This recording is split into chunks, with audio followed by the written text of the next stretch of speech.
Hey. Hey. Calling Chris Anderson. Yeah. Where are you? Where are you? I'm in Lexington, Mass. Where are you? Yeah, in Lexington, Mass, where we celebrated the 250th anniversary of the Battle of Lexington yesterday. And we're at the Lexington Museums. We are at the Lexington History Museums. We're actually in the archives of the Lexington History Museums. Welcome everybody to History Happy Hour. Thanks to Stephen Ambrose Historical Tours for bringing us here. And leaving us. Drop us off. Drop us out here, right? Yeah. And for bringing you this show, check out their rich offering of military history tours at stephenambrosetours.com. This is our first time in doing a live show in 5 weeks. Yeah.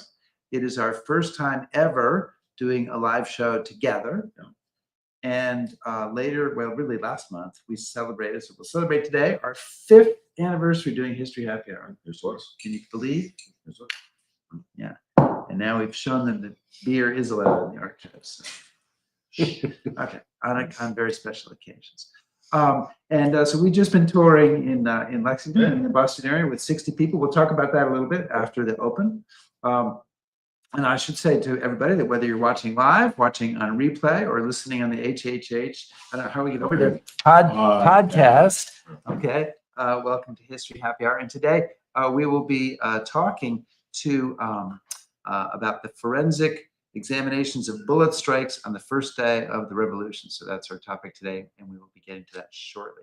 And Chris, we should thank everybody who has joined us as a Patreon patron, and we appreciate them, especially our top shelf patrons. We had some people wearing hats. I saw that.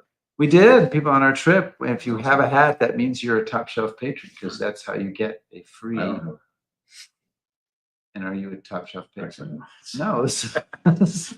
So sorry, no hat for you. No hat for you. Okay. Yeah. So you can join this group by clicking on patreon.com/historyhappyhour. Chris, it's our first day back, so let me just ask: is there anybody out there who we recognize? Did anybody show up for this show? They did. Xavier's here, so we're international. Okay, Xavier. yeah, Xavier in Spain. All right, and Ted's from Virginia. Neil's joining us again. Wally. And Wally, we'll try to get your question because I know you're going to have a question. Anybody else here? Who do you see? John, you say that I never say hello. So John. And there's hello. Skip Westy, who just drove home from this trip fast enough to watch the show. Right. Hey, Skip. Good to see you. All right. So we should probably now actually get on with doing the show, right? I mean, is it kind of that time? Kind of that time. All right. Well, give me a cue.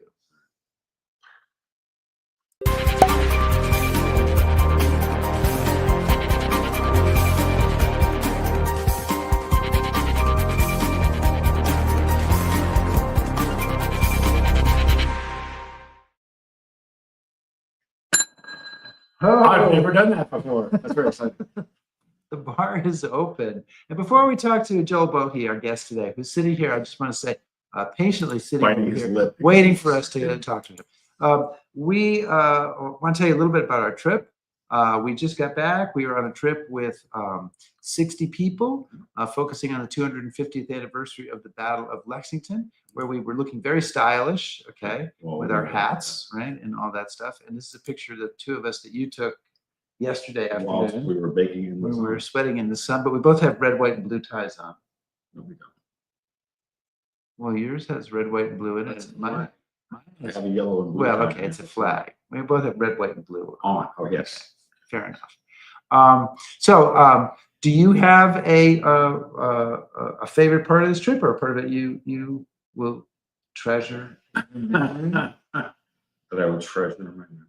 I really enjoyed the Shirley Eustace house, which was the home of Governor Shirley, the Massachusetts governor. I thought that was a pretty neat visit, and not one that we get to do very often. And always showing people around Bunker Hill, which, as we know, is the most important battle of the American Revolution. Yeah, okay, we'll do another show on that sometime. Yeah. And you? So I thought that was a great trip. This is, by the way, our tour managers, George and my wife Marilyn, hanging out, and I thought it was gathering people. Here it is, gathering people in Buckman Town. That was pretty cool. And having a drink, having a pop there in the tap room with the Minutemen hid out in or Cowered. in, stayed in the night before the Battle of Lexington. That was truly amazing. And we should mention too that we had a History Happy Hour guest was one of our speakers on Friday morning, right? Brooke Barbier, who wrote a book about John Hancock, and we had 3 other great speakers too. Right, but she was the only one. She was the only one. Picture. Right. She was the only one who'd been on History Happy Hour, so she deserves that. And of course, we saw, and I think it's worth just showing you guys very briefly. We saw the reenactment yesterday morning at 5:45. We'd gotten up at 3:45. I actually have a picture of our group. We were sitting. We had special bleachers put in at my friends Carla and Tom Fortman's house. Thanks to Carla and Tom, we had the bleachers that were set up there by Cheryl. We'll introduce Cheryl again in a minute. And we watched the reenactment. And here you go. A little bit of battle reenactment.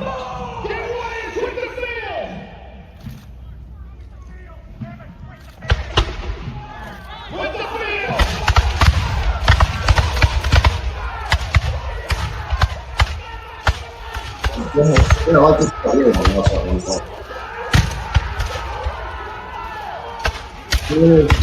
You can't post it or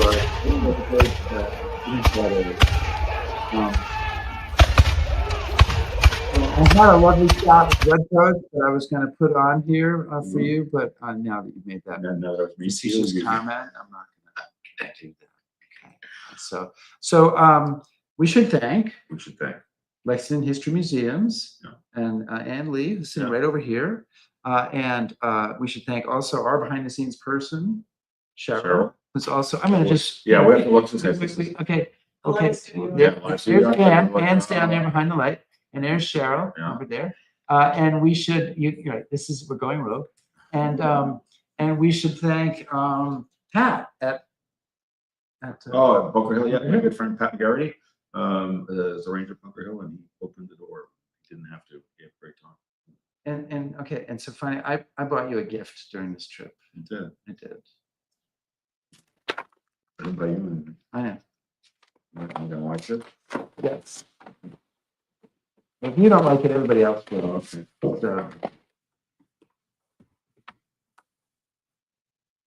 I do like it. hold it up. Yes. And that's what we're going to call you from now on. His Lordship. The Earl would be fine. The Earl of Happy Hour. Does this go with this? Can you put beer in that? That's a I very would think small so. beer. Well, you don't have much beer left. That's true. Perhaps there can be more gotten for you. I will hold right out, pinky out. Thank you. Fantastic. Cheers to that. Cheers to that. Yeah. All right. I think we have to get going with this before we have to wrap it up. So why don't you give us an introduction of our guest? Yeah, well, obviously, you hinted this, but I'm really pleased to have a very old friend, Joel Bohy, to talk about bullet strikes from the first day of the American Revolution. And Joel and I go back a very, very long time, and amazingly are still speaking with one another. But Joel is an active consultant for National Park Service Archaeological Studies, and readers may be familiar with him because he's wicked famous and he's on Antiques Roadshow. This is his book. It is. It's good. This is his book. It's like story. I don't know about you, Chris, but mine's autographed. Is it? You didn't autograph mine. Well, anyway, all right. There you go. I got it. There you go. I got my autograph right there. You've got an autograph. I know. All right. You go. All right. So, well, you have to welcome and say, Joel. I see technical problems. Immediately start. We're not going to show Joel. We're just going to hear Joel. Hey, Joel. Am I there? Hi, Joel. I can't see you guys. We just, I have to look. Right? We just want to mention this way. that Joel is right. We're not sure why Joel can't see us, but it doesn't matter. So he can see us over. All right. All right. So obviously we have to start with a question that most of our shows start with. There's been an awful lot written about April 19th and Revolution, and what made you say, I need to say something else about April 19th? So you're right. There's been a lot of books and articles and all sorts of things written about April 19th. But one of the things that really hasn't been covered are the arms, right, as well as the battle damage that still survives. So we started on an archaeological dig at Parker's Revenge, finding fired ammunition from the 19th, studying it, and then decided that we wanted to do, we wanted to learn more about the ballistics of the arms. So we started doing some shooting live fire studies. And then a visit to the Jason Russell House, walking through after doing all these live fire studies, we started looking at all the bullet holes and going, wait a minute, if one went here, then it had to go. And then we started to find all these other bullet holes that we didn't even know existed, neither did they. So that led to, hey, let's do a study of the Jason Russell House, which then led to, let's do a study of every known artifact from April 19th with a bullet hole. Small project. Small project turned a lot bigger. So we ended up starting it right before COVID hit. Actually, one of our visits, the day of the shutdown, was to Lexington History Museums at Buckman Tavern to look at the Buckman Tavern door, which has a bullet hole in it, which you guys probably saw before. Right. So that shutdown happened, which kind of delayed things a little bit, but it gave me a chance to go through and transcribe a lot of documents that hadn't been transcribed before. So COVID gave us, it helped a little bit. It helped the folks. It didn't help everybody else, but we got a little bit of the downtime helped to get the book underway, actually. And then once that broke, we started going out and recording all the data. And then doing live fire study. We actually had 18th century house sections built and shot them. As you do. Yeah, because you do that. We rented high-speed cameras and videographers that would be able to record the data, because the high-speed cameras also give us not just great high-speed video, but it records the muzzle velocity. So you can record from the muzzle to where they measure the shot, and it'll give you the velocity that's coming out. So we use that in chronographs also, but that high-speed camera is wicked cool.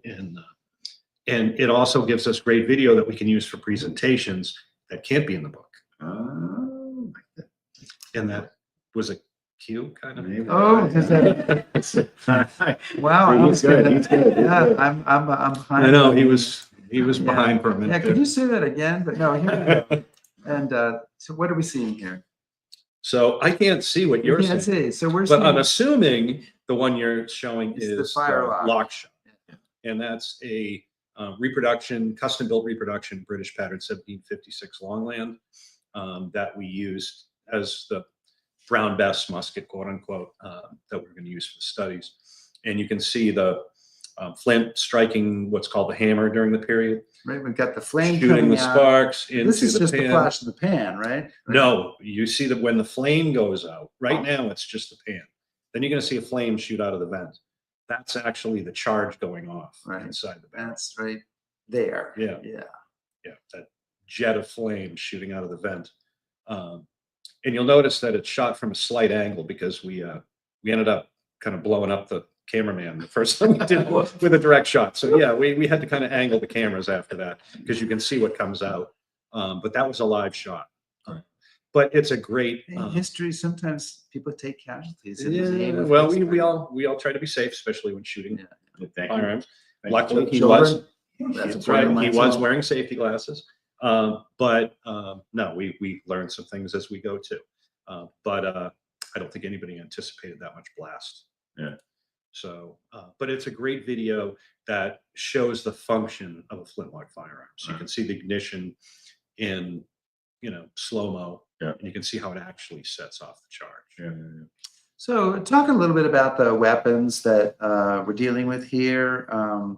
There's a variety of weapons, and how I mean, people saw the video, and people obviously who know a lot about weapons, or even something about weapons, kind of have an idea of how a flintlock works. But give us a little more sense of that and talk us through that. So we've got a chapter in the book. It's not a huge chapter because it's a whole book in itself on the arms, which is in the works now.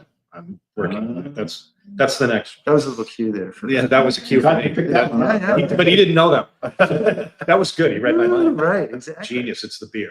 It's the beer.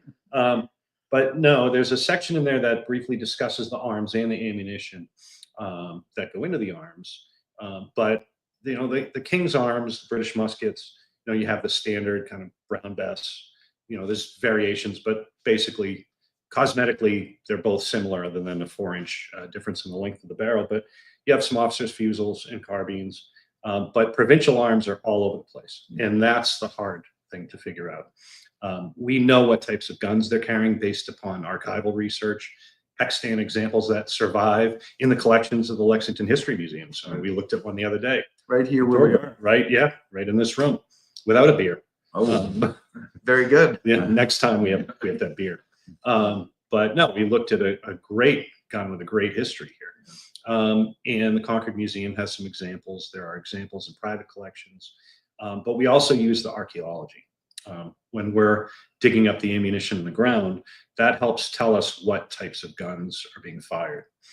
We just did a project back in August, which hasn't been released yet, so I can't say too much about it, but we found a lot of musket balls, and we found an event that we didn't know what happened this way based on what we found on the ground by looking at the ammunition and knowing who fired it. Right. So we know that most of the stuff was provincial. Fowling pieces are going to have a smaller ball. You know, the British standard musket has a bore from, say, 0.75 to about 0.82, and then fires a ball of roughly 0.69. So we know that's what the King's arms are. There are some provincial arms that are the same bore, so there is crossover. But the fowling pieces that are being carried, a lot of them are smaller caliber. So you'd have a bore of 0.62 and they're firing up 0.56 or, you know, it's thereabouts, ball 0.55. So, you know, you can look at the ammunition and kind of figure out what the guns are. well, I was going to ask you, because I mean, since you spent so much time looking at April 19th identified pieces, I mean, how many of them are, how many have we identified as these were used on April 19th? And are there enough of these survivors that you can draw some conclusions? Yes, so that's a good question. So there are more than a handful. I mean, there's not that many, there may be 20. Right. But when you look at those guns and compare that with the documents, and you compare that with what we find in the ground, it all ties together and makes sense. Right. So. Yeah, well, I was going to say that archival research, you know, looking through the book is a big part of what you're doing. So you're not just examining bullet holes. How do you try to match up, you know, the archives to a bullet strike and figure out whether they match up or whether one tells you the other one is wrong, or you know, how does that process work? I mean, the size of the holes kind of tells us who fired what. Right. So when we're looking at the holes, like say the Jason Russell house, where you guys were not that long ago. Yeah, and I'm popping up a picture of the one with the sign that says bullet holes. Yeah. We know based upon the size of the holes that in the accounts that talk about British soldiers firing in the kitchen through the door.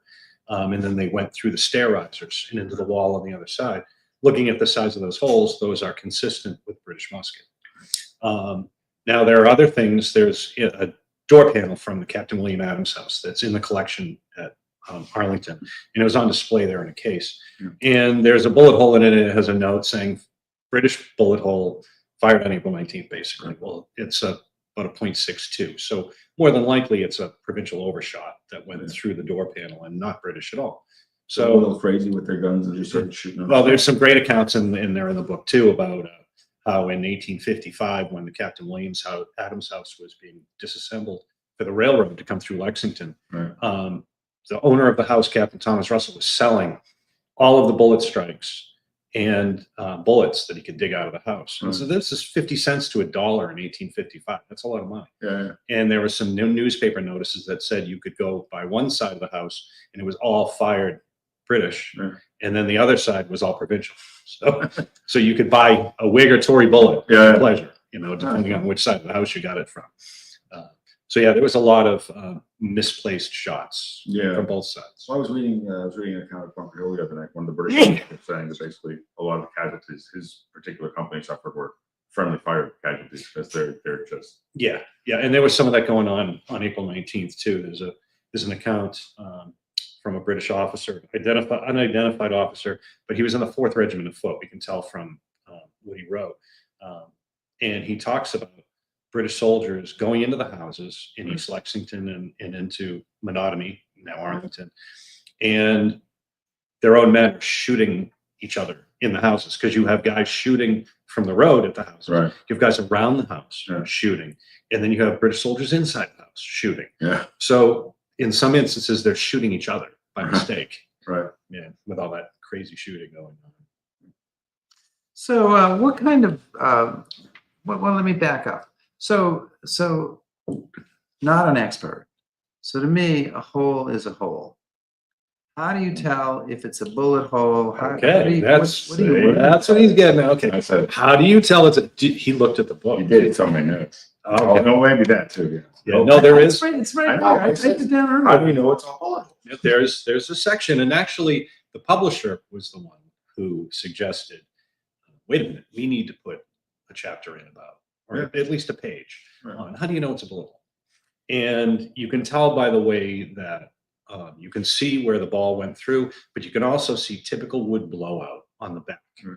And you see it in all of the bullet holes. And again, that's one of the reasons why we did the validation study, where we actually shot the 18th century house sections using 18th century wood to be as close as we could possibly. Yeah. With modern differences in wood. We wanted to use good, not rotted, but good quality original 18th century sheathing. So you can see how it blows out.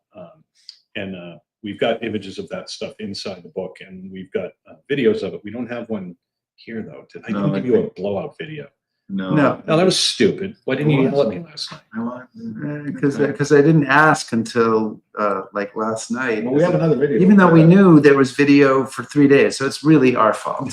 Ours, I was involved in this. Yes. Why No, weren't no. you? Chris, and that part is your Chris fault. was not CC'd on that That's email. you. Chris was not CC'd on that email. Great. No, that was my bad too, because I could have sent you one of those. But we do have another high-speed video. Yeah. You can send it to us later and we'll post it. Okay, on the, I can do that. History I've Happy got Hour some good Facebook ones page. showing the wood blowout on the back, and some still shots. And what's the difference? You talked about this the other night, but what's the difference between, I mean, why do you use old wood? Wood is wood, like a hole is a hole, right? So wood is wood. Why don't you use No, new wood? no, silly boy. Silly Where'd you- boy. Where'd you find? I- No, well, so wood used in the 18th century is old growth. So you have old growth pine and chestnut used for sheathing specifically. That is a lot harder than wood today. The growth rings are really tight. So it's in some ways, and I know I'm exaggerating a little bit, but the old growth can be almost more like oak strength than the stuff you'd buy at Home Depot. Yeah. You know, and if you look at that stuff, the growth rings are so wide. It's like they grow it to a certain point, chop it down, make lumber, and there's no time for it to get strength. So when you shoot that, it's similar. It blows out in a similar way, but it just doesn't have the strength. You know, it doesn't do the same thing Right. that it did in the 18th century. So, but, you know, for the people that are looking at the book and aren't, as this may seem, not gun nuts, what is it about the project that is adding to the conversation? Why is it? That's another good point, Chris. Wow, he's only had one beer. too. It's I only Given a couple left. No, you know, that's a good point. I mean, one of the things that we wanted to do was use this to talk about the human element, not just the guns. Right. How violent the day actually was. Yeah. Because, you know, you see the reenactment on the green or at the North Bridge, you see, you know, parades and bunting and all that stuff, and that's all great. But there were human beings who were shot and killed. Yeah. And the other thing that people don't understand, and my colleague Doug mentions this all the time, is that today we think of muskets as antiquated. Yeah. And it's just a musket. You know, I remember when I bought my first one, my mother was like, "Oh, it's just a musket. It's okay. Yeah, you can have that." Right. I'm like, "Mom, I'm 13. People were killed on April 9th. Died. No, just shut up and Go buy it. yeah, go buy the musket." So what we wanted to show is how damaging how much damage actually they could do Right. to not just wood and shutters and stuff, but one of the good accounts is the one of James Hayward Yeah. with the powder, which is in the book. And, you know, as a kid, I used to go to the Acton Public Library in building. You and I went there numerous times to go look at this horn in a case all the way at the back of the library. Powder horn, right? Yep, powder horn. And James Hayward was a 25-year-old school teacher who marched in one of the militia companies on the 19th. He was at the North Bridge albeit behind all the minute companies because he was in the militia, Yep. separate entities. He fought from Merriam's Corner all the way to Fisk Hill in Lexington. And he was mortally wounded, shot through his power horn, supposedly getting a drink from a well. And British soldier was looting the Fisk house, came out and they both shot each other. The British soldier was killed instantly, and Hayward's horn was shot. He died, and his father came and picked up his body, and the horn brought him home. And then the horn was passed down through the family. And again, that item, that's a personal item, you know, and he was shot and killed through the horn. And when you look at it, you see an almost perfectly round hole, which is 70 caliber, consistent with a British musket. And the other side is completely blown out. And you can see where the shards of horn and the ball and probably bits of cloth would have gone into his body and creating a horrific wound. And we actually recreated that shot too. We shot powder horn with ballistics gelatin with cloth on it, and then cut into the ballistics gelatin to pull the horn fragments and everything out. It was pretty rough. I mean, we want to try and show, you know, it's for the people who are into the arms. Yep. But we also want to try and show that human side and how vicious the fighting actually was. What is ballistics gelatin for somebody who is hearing that phrase? Yeah, maybe talk about some of the equipment you use. Yeah. That's so when we set up to do the live fire, we use what the FBI and modern police use for shooting tests. So it's to replicate or emulate the human body. So it's a gelatin. We use it in block form, although we also recreated a shot from a guy in Lexington who was shot on the green, John Robbins. And in that case, we used a ballistics gelatin head and torso with bone simulant and recreated that shot so that you can get as close to what it would have been like when a human was hit as possible. Right. The other thing that we used is ballistics rods and lasers when we were in the houses, so that we basically took what modern forensics people use and adapted it for historical context. So ballistics rods, lasers, a theodolite to get angles, and then we could see where each shot came from. And it was just trying to use modern science and new things to tell the story. Is this a technique that you and your co-author have developed? Is this new, or is this? So my co-author, Yeah. Doug Scott, many people know him because of his work at the Little Bighorn battlefield. He's a pretty famous conflict archaeologist, and he's the one who started to use modern methodologies like metal detecting on a battlefield. Right. And he was chastised for years for it, but it's a tool just like anything else. But then he was more getting into the forensic stuff and working with forensic stuff. And he was the one who kind of started to pioneer these things. And I just, I had the guns and the knowledge of this type of stuff, the historical stuff. And then he had that knowledge. And then we teamed up because he's wicked smart. He's wicked smart. So we teamed up to put this together, but I've learned so much from him since working with him in 2013. We've done a ton of projects together. And do you think that the methodology is something you can apply to other? Yeah. Oh yeah, definitely. I mean, if you think about it, what survives from April 19th for us is a lot. There's some great things in that book.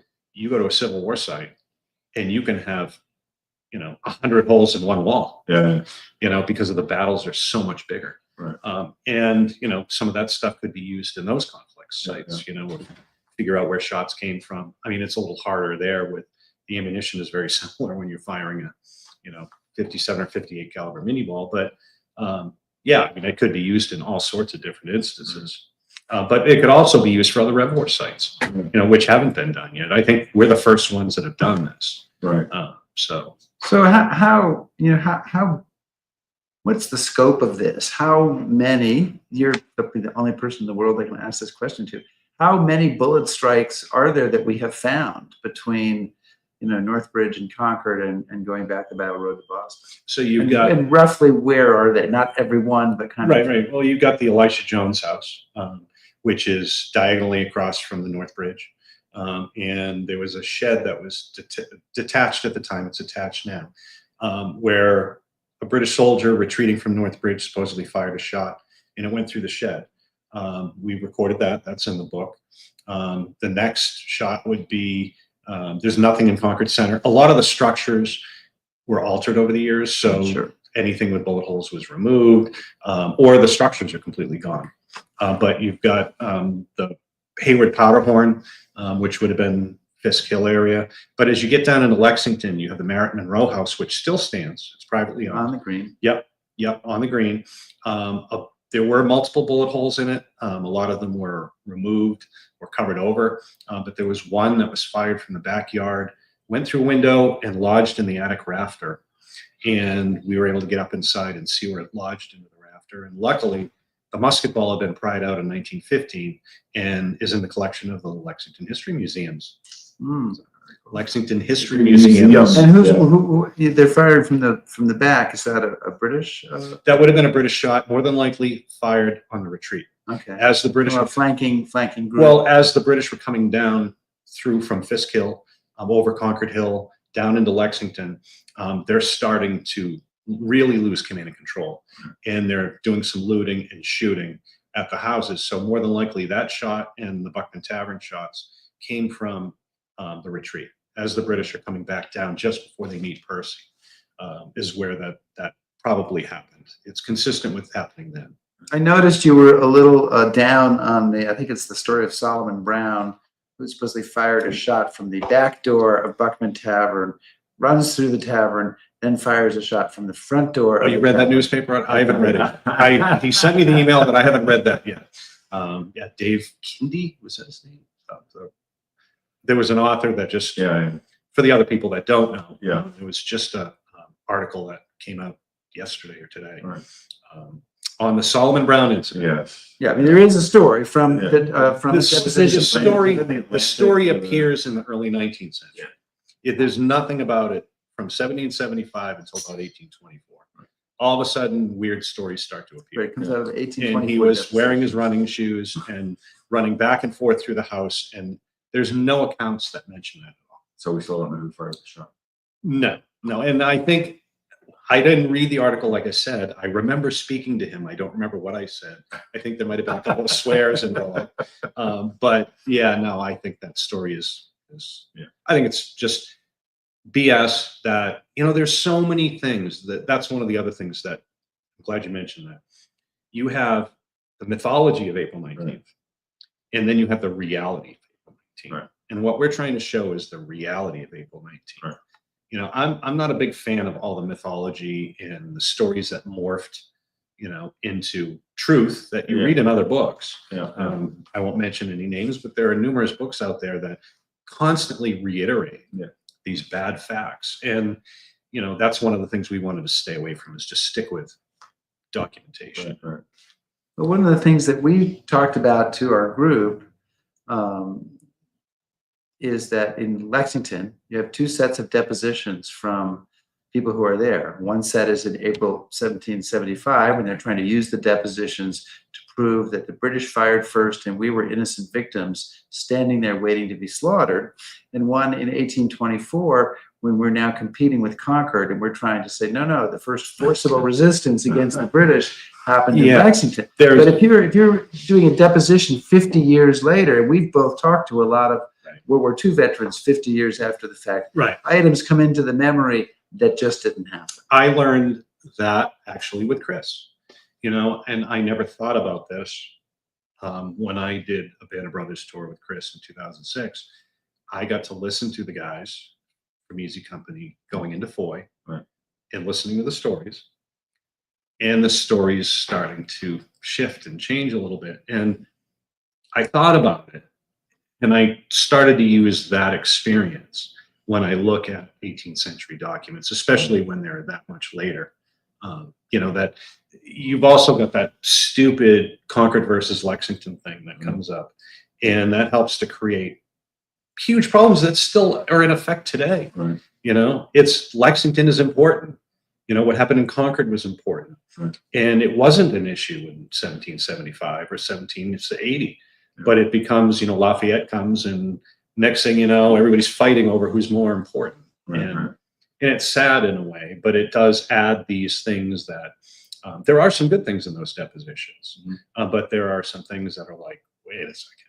Well, kind of along those lines then, and I want to save some time to talk about some specific kind of case study, I guess you'd say, but what are some of the new things, or what things surprised you doing this? So I think as it was going through the accounts, really reading the accounts and understanding the ferocity of the fighting, then seeing the damage that's left behind from it. That was a big one for me. And there's all sorts of other studies that are going on that I'm working on now that aren't related to the bullet strikes per se, but are related to April 19th. Yeah. Which maybe down the road when the next book comes out. I hope so. Because there's a lot of new stuff. Will you sign that book? A lot of new stuff. I will sign Rick's. Oh. If you have 4 more books and then you're on the show 5 times. Do I get a hat? You I get a hat. Oh, whoa. So this is your incentive.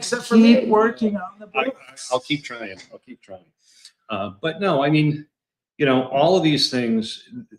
Tell me how many books you've seen that talk about the battle damage. Oh, right. No, it's not. And one of the great things about it, which surprised the publisher, I think, is that actually we're selling them like crazy. Yeah. People want to read this stuff. They want to know something new. Yeah. And there are new accounts and stuff that are in there too that I put in. And I also went through, the journals of each provincial congress. The copy that I have came from you. Bought it from you. They transcribed some of the loss petitions from Lexington and along the route. But what I realized when I found the original petitions at Mass Archives was they transcribed them and changed things and changed words. And so I scrapped using those, and I went through and transcribed each of the documents, which are in the appendix in the back. So you can see the kind of losses, what was being taken, what the British soldiers were looting out of the houses. And some people say they're an exaggeration, and maybe some of it is. Right. But when you look at Nathaniel Mulligan's house, which was right down the street, they lost everything. The British burned it when Percy arrived. Or some of the others, they lost everything in their homes. Yeah. Monroe Tavern. Building that we're in right now. Yeah, the Monroe Tavern, the loss. You look at William Monroe's petition for losses, and this place is pretty trashed. Yeah. A lot of things taken. Yeah. So there's those types of things in here too that people can look at. And then the other thing we did is, you and I years ago walked the cemetery in Menominee in Arlington, Right. and we were looking at where the mass grave might be of the British soldiers. And so when we were working on the Jason Russell house, we have a friend, Doug and I have a friend who is amazing with ground penetrating radar. He works for the company GSSI that manufactures the equipment. Yeah. And this guy is really good tweaking these things, and he's constantly playing with it. He's not like, a guy that's new running GPR. Right. And we talked to him, and he went, not only did Jason Russell for us to see if the house had been moved, which affects ballistics, which we realized it wasn't, but we wanted to see if he could find that mass grave. And so I just want to say, so you're this project is sort of why there's now a marker there. Yeah. Because Joel had mentioned we had spent hours trying to find the British grave markers, and we kind of thought maybe somewhere in this area. Yeah. And when we were doing the site inspection, you and I found the markers, and I went, "Oh, that's about time." And so that was done because of this. That's so the amazing. People of color. Yeah. That wasn't known. That showed up in the ground penetrating radar work, which is in the book. You can see that in the book. But it was funny. We were at an archaeology conference in Philadelphia, and the guy who did the ground penetrating radar was there, set up with his company, and he calls us over and says, "Hey, you need to take a look at this data." And in there, he put that he found the mass grave and what might have been a second mass grave. Right. Yeah, where the guys that were buried later, because there were guys who were mortally wounded, British soldiers who died later on that were buried in there afterwards. But on April 20th, they sent a party of 50 men back along Battle Road to bury the British soldiers. And that's probably one of the mass graves are from those guys who picked them up and I buried know them. another place I want to check for some mass graves, but let's I know what you think. I know what you think.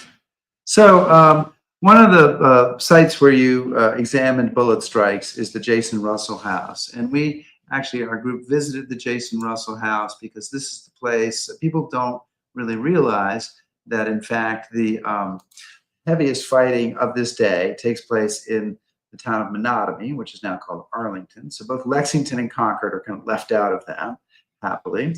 And Well, I would say that the heaviest fighting starts on the edge of Lexington. okay. And then goes into Menotomy and Cambridge and Somerville, or Cambridge and Charlestown. Okay, So, this is where I can do my plug for bunker. not yet. Okay, Let's save it for a little bit. go ahead. So anyway, but in the Jason Russell House, I think it's 9 or 11 people are killed, and it's obviously there's a number of bullet strikes there. So tell us a little bit. You have a whole chapter devoted to that house, and it's a long one. Tell us a little bit about the importance of the Russell House and what you found when you examined the bullet strikes there. And if I can remember to listen for the cue, I do have the trajectory graphic. Oh, Took a picture of it in front of your book, yeah, good for right? you. All right. So the Jason Russell House is one of the last structures that stands from East Lexington to Charlestown. That still is riddled with bullets. Many of the other ones are, like I mentioned, were ripped down. Urban sprawl, changed, railroads were taken down and don't survive anymore. And luckily, in 1924, when the Arlington Historical Society bought that house, that pretty much saved it from demolition, because it probably would be gone today. And inside there were heavy fighting. There's a letter from that unknown British officer I mentioned, who was in the Jason Russell House, and I've transcribed that in the book. He mentions 3 British soldiers around him being shot as he tries to get into the house. And they get in, and he counts 11 bodies. Now, there were supposedly 12. Lieutenant John Bacon from Needham was killed probably behind the barn, which he may not have seen. But this British officer mentions that he counted 11 bodies in and around the house. So, and those are just provincials. So there was a lot of fighting going on there. And as I mentioned, the main column along Mass Ave, today modern Mass Ave, was firing at the houses, including Jason Russell. We've got bullet strikes in the windows, upper windows, and in the attic area. And there were British soldiers firing, one from outside the kitchen who shot through a window upstairs. I've put this up, so the graphic is up. Oh, okay, you got the trajectory up. So you can see Looks like Star Wars. which I can't see, but you can see the trajectory analysis. We like to keep the power over here. Yeah. Is that what it is? The power in the beer? But no, the trajectory analysis, another great company, Feldman Geospatial, did 3D laser scanning of the Jason Russell House pro bono for us. And so that enabled us to put that cool trajectory analysis together. And you can see all the lines inside and outside the house of where the shots were coming from. Now, are all those yellow lines, are they all coming from outside and going in, or something? There's inside, you can see there's one that was fired going up the stairs. Yeah. All right. And there's 2 that are fired from the kitchen that we can tell. Okay. There would have been more, but the original door doesn't survive anymore. It was taken out of the house in 1895. But you can see from that shot, you can see the trajectories of what survives. There are probably others that don't survive anymore. You found some bullets too. We didn't find any bullets. We found one spot where a shot had come from Mass Ave, went through the window, went through a panel, and then there was that little secret closet. Yeah. And then we got someone who could fit, not me, Neither you nor I. up inside the that closet, and they were able to see where the bullet had struck the attic stair riser. And then it dropped, and that's where we did a lead test. Okay. We did a lead test, presumptive lead test on it, and it tested positive. So we knew that lead had struck it. So this is a small house by modern standards. These are small rooms by modern standards, and I'm trying to visualize what's going on with soldiers are in these small rooms, firing through the doors, through the panels, trying to hit somebody else. Other soldiers are firing from the outside. Presumably the provincials are doing something, whether they're running away, running into the basement. I mean, this must have been as the most chaotic street fighting in World War II. This must have been the same way. Yeah, and that's what again, that's one of the things that we're trying to show with this book. You know, from Concord, you have a single shot going through a shed. As you get to Fisk Hill, you know, we've got the powder horn. You get down into Lexington, you get even more from Buckman Tavern and Merritt Monroe House. And then by the time you get to Menotomy or Arlington, it's just chaos on both sides. You know, and that's what we really wanted to show with this. So we have a question from Lynn Hargrove, and Lynn wanted to know how, speaking of all these shots going off everywhere, how well trained were the British soldiers? So most people say that they weren't trained, but if you read the accounts, Lieutenant Barker mentions they're firing at marks in Boston. There's another account from Dr. Honeyman, who comes up from Virginia. He's been reading the papers and he sees, you know, all this craziness that's going on in Boston. He wants to come up and witness it. So he comes up, and in February, March of 1775, he's in Boston. He's watching everything that's going on, and he's going out and he's talking about the British firing at marks and training on Boston Common. And so they seem to be training fairly well. The only thing is they don't have anybody shooting at them yet. And vice versa. That works for the other side. Right. So yeah, they are training live firing. Are they experts? No. Well, I want to just make a plug too and say we're talking about a lot in the book, and the book is a lot more than just kind of data and numbers. There's some really great discussions of the methodology and artifacts and first-person accounts. So Pictures. and pictures. Lots of pictures. Lots of pictures. There's lots of pictures in this book. I don't, you know, we have historic pictures, we have bullet strike pictures, we have all sorts of pictures on every page of this book. And I, you know, just because it's And look, here's the building we're in I right know. now, right, is in the book. We are in the perfect place. so just because it's wicked cool, as we say, Rick didn't pick up on the cue. So could you play that other video that's really cool? Yeah. So, That's really cool. so tell us about, as we cue it up here, you got another video of a firing. Tell us, That I can't see. saw that. I tell us, it's gonna be hell to pay afterwards. Tell us what's going on here before we play it. And Okay, then so- for the cue, point to me. Okay, I'm going to point to you because obviously I can't see the video either. When, like I mentioned before, the muskets, they have a bore one size and a ball that's smaller than the bore, and that's called windage.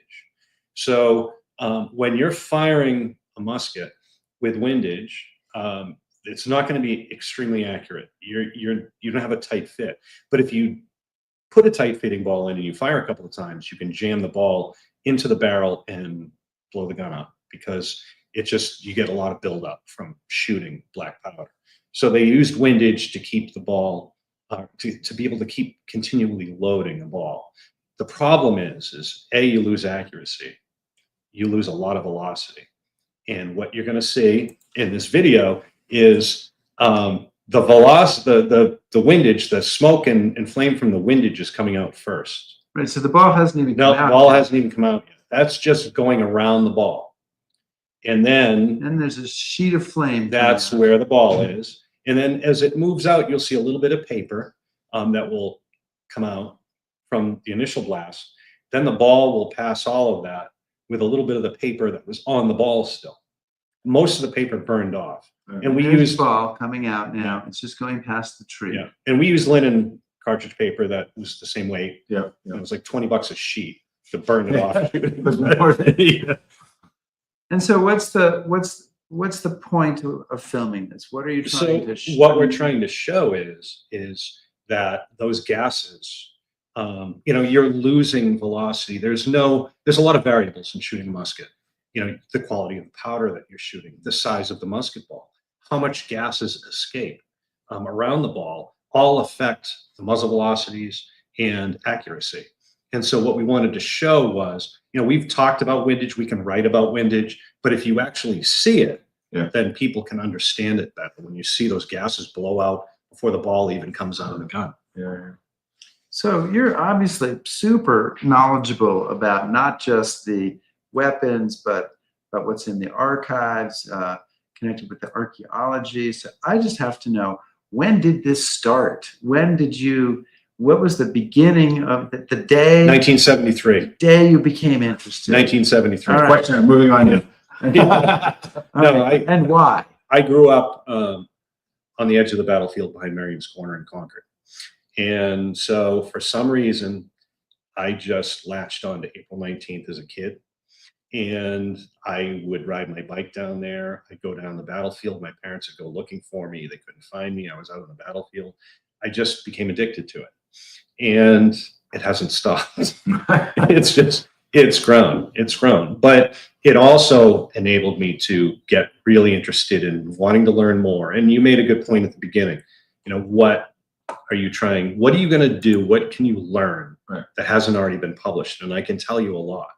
Right. Now, it doesn't change the outcome, No. but it tells you a hell of a lot more about the reality of what happened on April 19th. Right.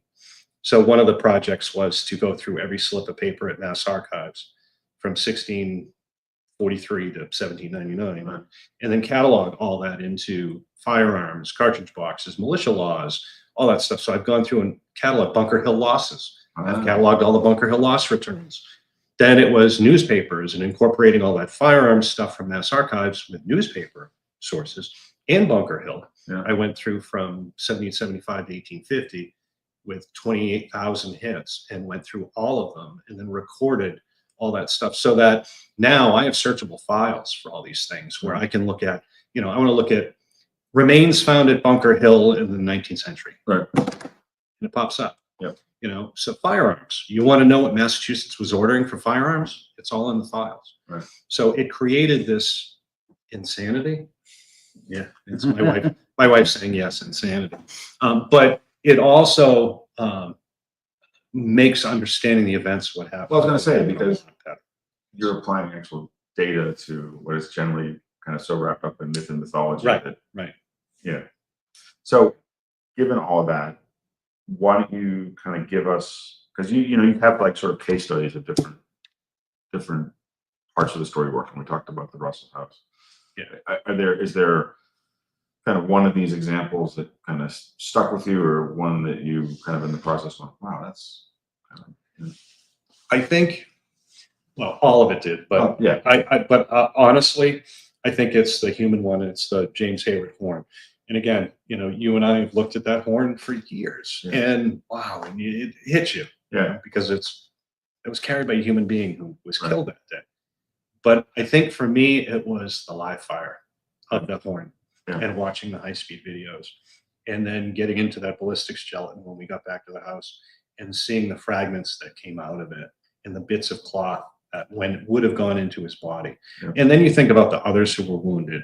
And that's one of the things that really made me think about John Robbins from Lexington, who I really got into. I found 30 pages of petitions from him over the years, and trying to better understand the wounded and their plight and what they went through. Yeah. And it really brings more of a human element, and it's less, how do I want to word this? Not blatant patriotism, where you're going out and it's April 19th, but really thinking about what happened, not just to those who survived, but to those who were wounded and killed and their families. So, does it change the